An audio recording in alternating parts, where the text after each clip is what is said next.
Yes నేను అశోక్ ఒక విషాద ఘటన గురించి మనం డిస్కస్ చేయబోతున్నాం. అందుకని నేను గుడ్ మార్నింగ్ అని ఎక్కడ కూడా చెప్పట్లేదు. ఒక విధంగా చెప్పాలి అంటే ఒక దళిత యువకుడిని అత్యంత దారుణంగా అమానుషంగా హత్య చేసి తన సొంత కారులోనే ఆ డెడ్ బాడీని అతని ఇంటి దగ్గరికి డోర్ డెలివరీ చేసిన ఒక ఎమ్మెల్సీకి సంబంధించిన అతి క్రూరమైన వ్యవహారం గురించి ప్రస్తుతం మనం డిస్కస్ చేయబోతున్నాం. ఆ వ్యక్తి మీకు స్క్రీన్ మీద కనపడుతున్న Anantha Babu, YSR Congress party MLC. YSR Congress party 151 సీట్ల నుంచి మొన్నటి ఎన్నికల్లో 11 సీట్లకు పడిపోవటంలో కాకినాడలో జరిగిన ఈ దురాఘాతం కూడా ఒక కారణం. ఎగ్జాక్ట్లీ దళితుల్లో ఆ పార్టీ అంటే విరక్తి పుట్టడానికి కావచ్చు, ఆ పార్టీకి ఓట్లు వేయకపోవటానికి కావచ్చు, ఇది ఇలాంటి అమానుష ఘటన ఒక బలమైన కారణం. 2022 మే 19వ తేదీన జరిగిన ఒక దారుణమైన ఘటన ఇది. మనకు విజువల్స్లో కనిపిస్తున్న అనంతబాబు అనే ఈ ఎమ్మెల్సీ తన దగ్గర డ్రైవర్గా పనిచేస్తున్న దళిత యువకుడైన సుబ్రహ్మణ్యాన్ని దారుణంగా కొట్టి చంపి ఆ డెడ్ బాడీని ఇప్పుడు ఏదైతే కారులో వెళ్తున్నాడో అదే కారులో అతనే స్వయంగా డ్రైవ్ చేసుకుంటూ వెనక సీట్లో ఆ డెడ్ బాడీని వేసుకుని తీసుకెళ్ళి నేరుగా సుబ్రహ్మణ్యం ఇంటి ముందే వదిలేసి మళ్ళీ వెనక్కి వచ్చేసాడు. అసలు ఆంధ్రప్రదేశ్ చరిత్రలో ఒక రాజకీయ నాయకుడు చేసిన ఒక దురాఘాతం ఇంతకు మించి ఇంకొకటి ఉండదు. దళిత సంఘాలన్నీ కూడా పెద్ద ఎత్తున ఉద్యమించాయి. ఆ సుబ్రహ్మణ్యానికి అండగా నిలిచే ప్రయత్నం చేశాయి న్యాయం కోసం. ఆ తల్లిదండ్రులు ఇద్దరు కూడా న్యాయ పోరాటం చేశారు. మాకు అండగా ఉండమని, న్యాయ పోరాటంలో సహకరించమని విజ్ఞప్తి చేసుకున్నారు. చేతికందిన కొడుకు, బోరెడంత భవిష్యత్తు ఉన్న కొడుకుని ఆ యజమానే కొట్టి చంపేస్తే ఆ తల్లిదండ్రుల బాధ వర్ణనాతీతం. అసలు మేము ఎందుకు బతుకుతున్నామో కూడా అర్థం కానంత దారుణమైన సిచ్యువేషన్లో అతని తల్లిదండ్రులు నూకరత్నం, సత్యనారాయణ ఇద్దరూ కూడా గత 3 ఏళ్లుగా పోరాటం చేస్తూ ఉన్నారు. అయ్యా నా కొడుకుని చంపేశారు, నాకు న్యాయం చేయండి అని ఆ తల్లిదండ్రులు రోడ్డెక్కి ఆందోళన చేస్తే వాళ్ళని చంపేస్తామని బెదిరించారు. మా అన్నని ఇట్లా పొట్టబెట్టుకున్నారు, ఇది అన్యాయం కదా అని సుబ్రహ్మణ్యం తమ్ముడు పోరాటం చేస్తుంటే అతన్ని చంపేస్తామని బెదిరించారు.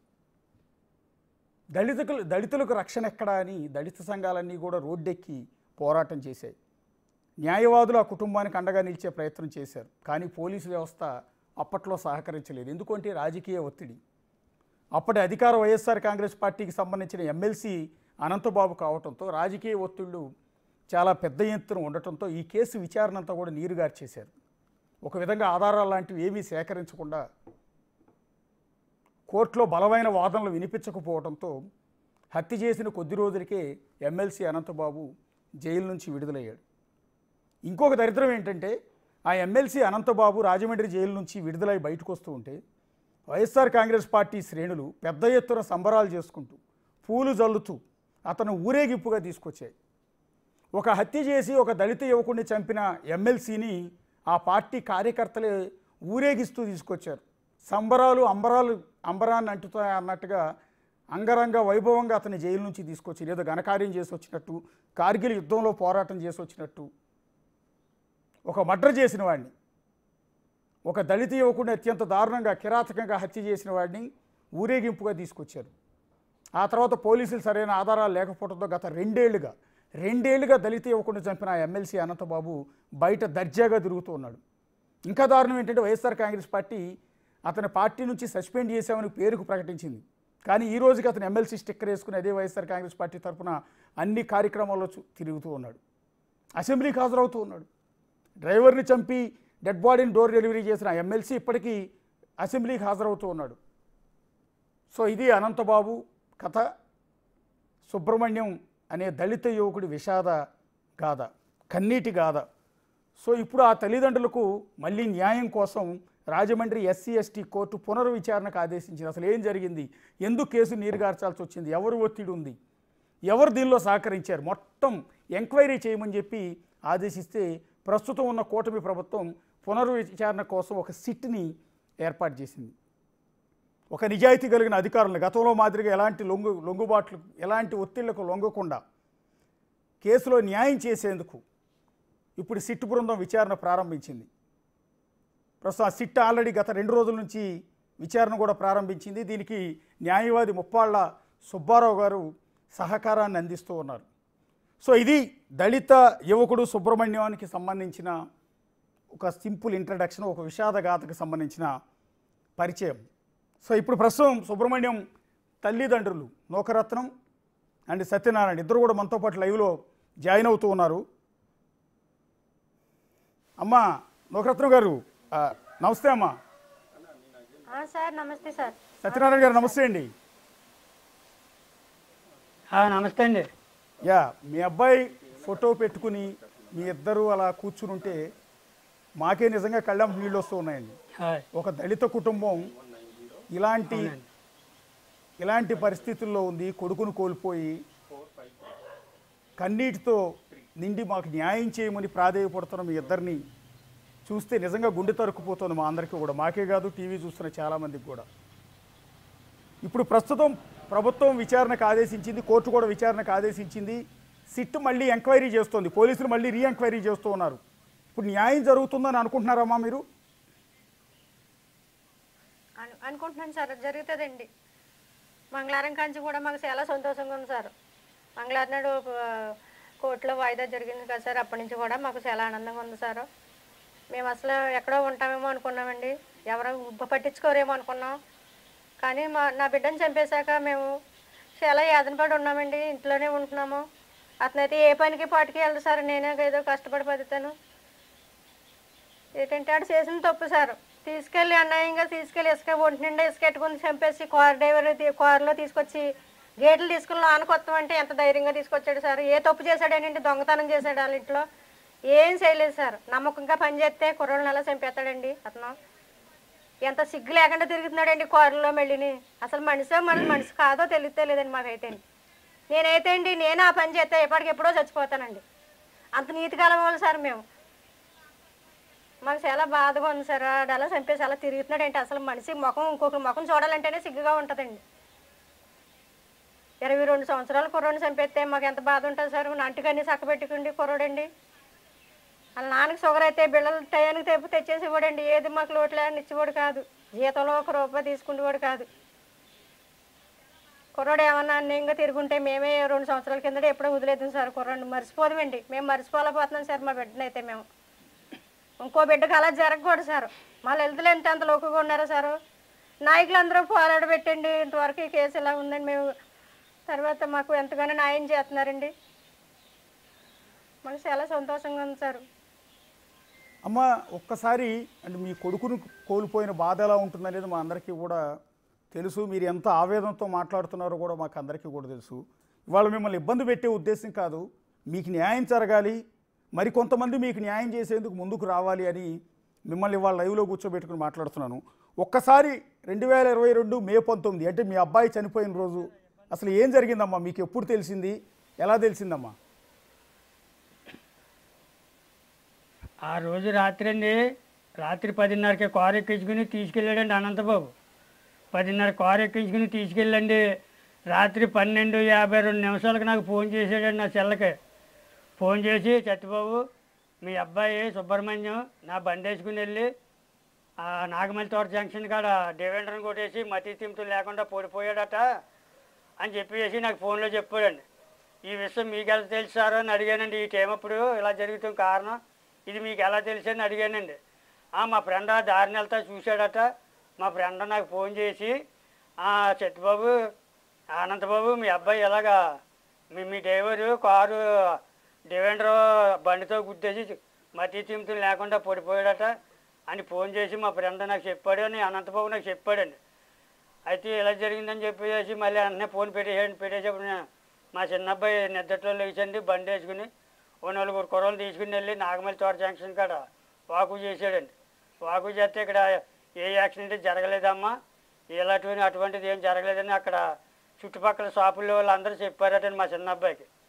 అప్పుడు మళ్ళీ మా చిన్న అబ్బాయికి అనంతబాబు ఫోన్ చేసండి, నవీన్ మీ అన్నయ్య నాకు దొరికాడు, ఇలాగ అమృత హాస్పిటల్ కాడ ఉన్నాము, అక్కడికి వచ్చాయి, మీ అన్నయ్యని ఇక్కడ హాస్పిటల్ గారు చూస్తున్నారు, డాక్టర్ గారు, అమృత హాస్పిటల్ డాక్టర్ గారు అని చెప్పాడటండి.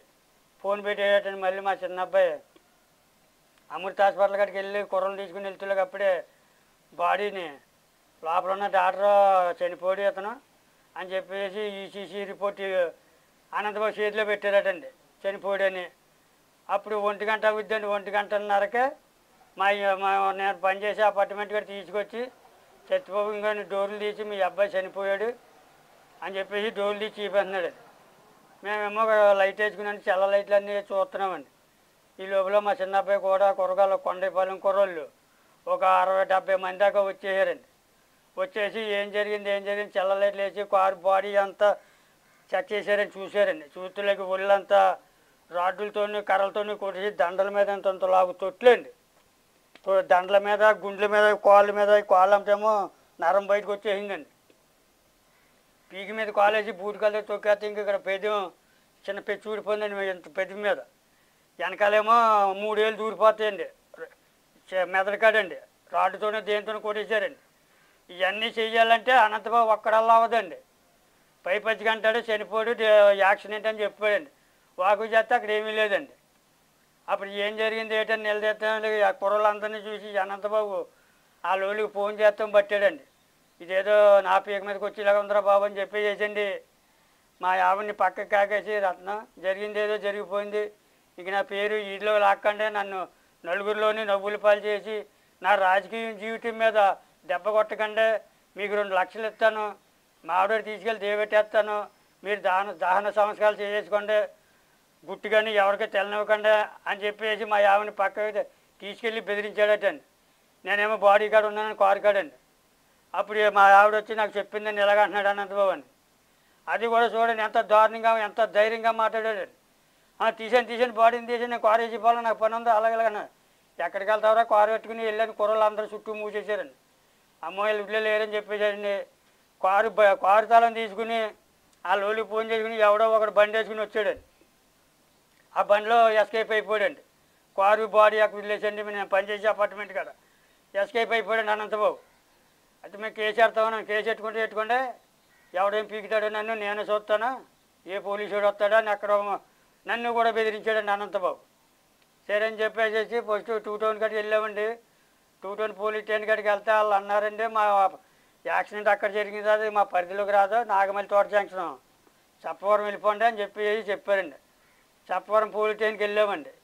నేను మా చిన్న అబ్బాయి మా ఆవిడ మాతో పాటు 10 మంది కుర్రోళ్ళు వచ్చారు, కొండపాలెం కుర్రోళ్ళు అండి. మా తోడోళ్ళు గారు కోమరగిరి కుర్రోళ్ళు వచ్చారు, వాళ్ళ కూడా వచ్చారండి. స్టేషన్ కాడికి వెళ్ళి అప్పుడు అన్నయ్య మోపు చేసుకున్న వాళ్ళు ఇలాగే చెవులో పెట్టుకున్నాడండి ఫోన్. ఆ కానిస్టేబుల్ మ్యాటర్స్ మేము చెప్తుంటే రాసుకోనాక పెట్టుకునండి. మేము చెప్పే మ్యాటర్ ఒకటండి, ఆ కానిస్టేబుల్ రాసిన మ్యాటర్ ఒకటండి. ఏంటంటే ఆగు కంగారు పడి కాగు రాసుకొని అని కూడా అంటే అవతల అనంతబాబు ఈ కానిస్టేబుల్తో మాట్లాడుతున్నాడండి స్పష్టంగానే. ఈ చెవిలో ఫ్లూ ఉంది కదా దానికి వినబడి అక్కడ ఏది చెప్తే అది రాశాడు, కానీ మేము చెప్పింది మాట ఒక్క ముక్క కూడా అందులో లేదండి ఆ పేపర్లోని. ఏంటి ఇలాగ ఆగు అన్నట్టు నాకు డౌట్ వచ్చిందండి. అప్పుడు ఏంటని అనుకున్నామండి. సరే అమ్మ మీరు చెప్పినట్టే రాసింది, ఎలా రాశారంటే అక్కడ ఇందులో రాసింది ఏమండి, నాగమల్లి తోట జంక్షన్ కాడ బండి వేసుకెళ్ళి డివెండర్ని కొట్టేసి చనిపోయినట్టు రాశాడండి కానిస్టేబుల్ చప్పవరం పోలీస్ స్టేషన్ కాడండి. మేము చెప్పిన మ్యాటర్ ఏమో ఇంకోటండి. ఇలాగ అనంతబాబు కొట్టి చంపేసాడండి. అనంతబాబు ఒక్కడల్లా అవ్వదు, ఇంకా ఆడ వెనకాల ఉన్నారండి, ఆడ అనుచరులు, ఆడ రౌడీలు గూండాలు ఉన్నారండి.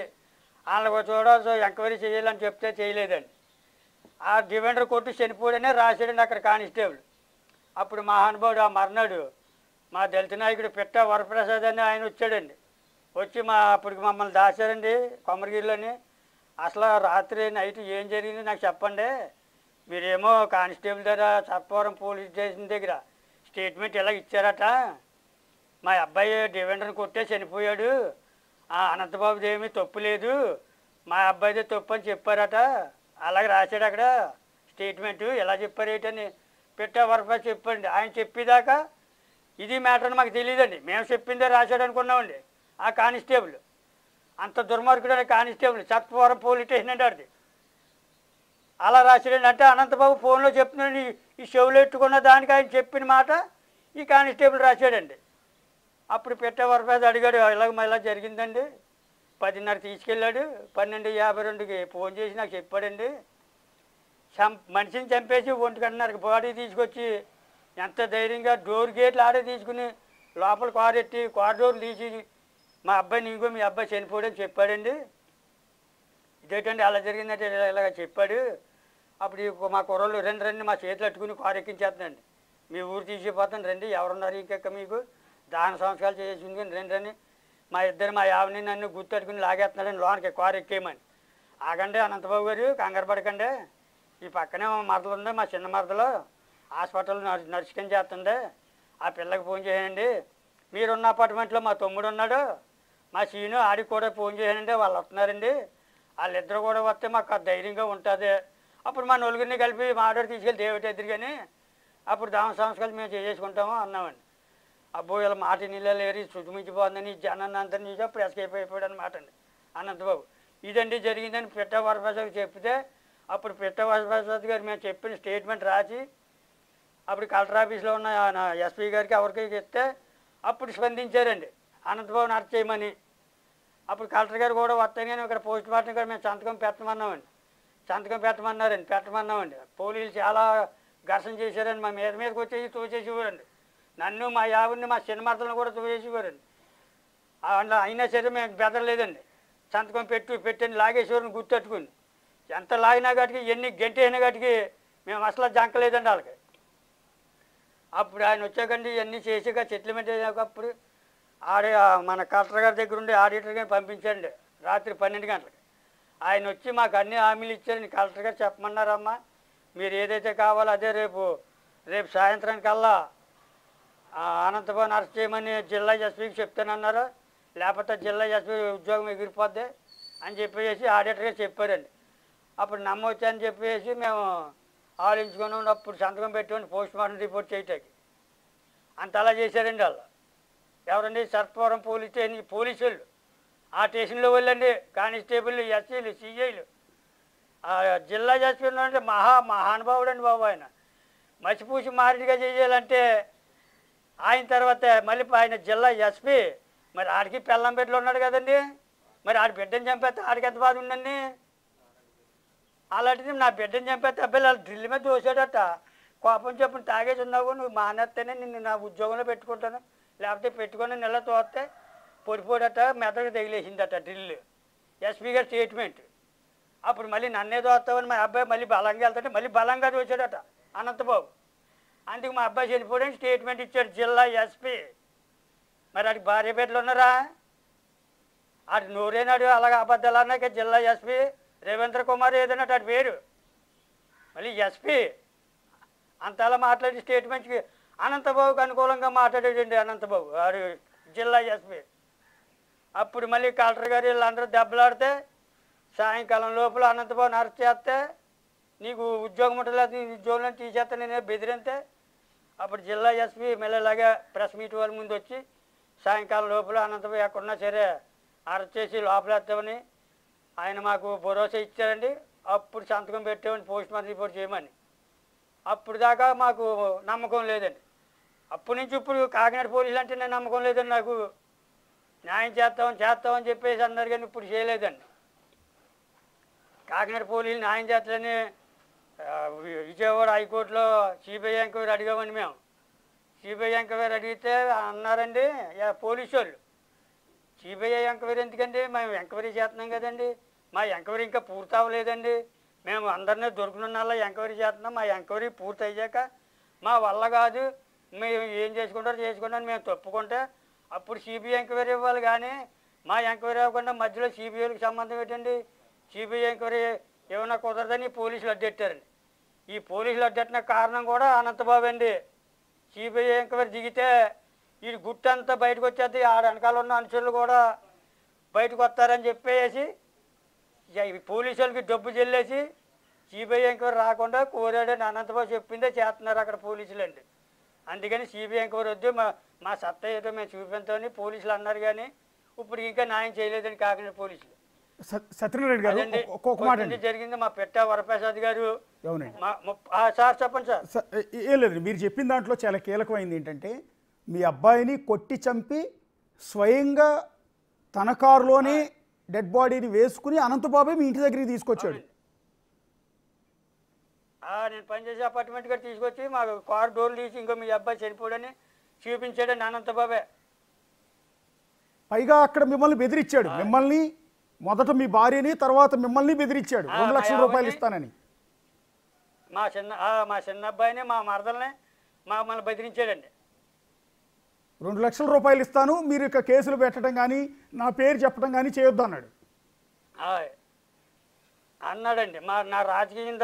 నా రాజకీయ జీవితం మీద నన్ను దెబ్బ కొట్టొద్దు, జరిగింది ఏదో జరిగిపోయింది, 2 లక్షలు ఇస్తాను, మాడో తీసిపోతాను, తీసుకెళ్ళి దేవెట్టేస్తాను, దాని సంస్కారాలు చేసేసుకోండి అని అనంతబాబు చెప్పాడు. స్పష్టంగా నాతో చెప్పాడండి. ఇప్పటికి కూడా ఎక్కడ చెప్పమని అదే మాట చెప్తానండి, కోర్టులో చెప్పమని చెప్తానండి.